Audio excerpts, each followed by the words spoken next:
Цените на јајцата, оризот и тестенините не смее да растат до крајот на јануари до година.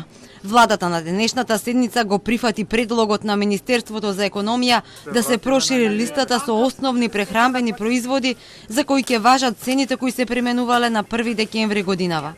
Оваа одлука е со цел да се превенираат евентуалните поскапувања на овие основни производи кои исто како и другите основни прехранбени производи масовно се користат во исхраната на населението. Предходно владата под мраз ги стави и цените на лебот, шеќерот, брашното, маслото за јадење, млекото, свежото месо и совомеснатите производи, сирењето и урдата. Дали се почитува одлуката, контролираа пазарните инспектори. Тврдат нема неправилности. За сега немаат казнето ниту еден трговец. Казните пак за непочитување на одлуката се движат од 800 до 10.000 евра во зависност од големината на фирмата. На неделно ниво се прават околу 500 контроли, зборувам за на ниво на територија на цела Република Северна Македонија.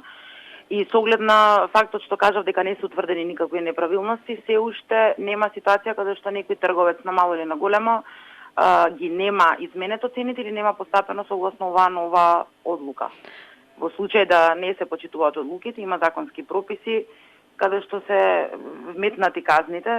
Одлуката за замрзнување на цените на основните прехранбени производи се донесе за да се спречи ценовен шок откако храната почна нагло да расте. Бизнисот реагираше дека тоа ќе влијае на нивното работење, а познавачите пак дека мерката е за доцнета и не треба да се применува долгорочно. Од владата пак најави дека ако не се стабилизира состојбата, одлуката може да биде продолжена и по 31 јануари идната година.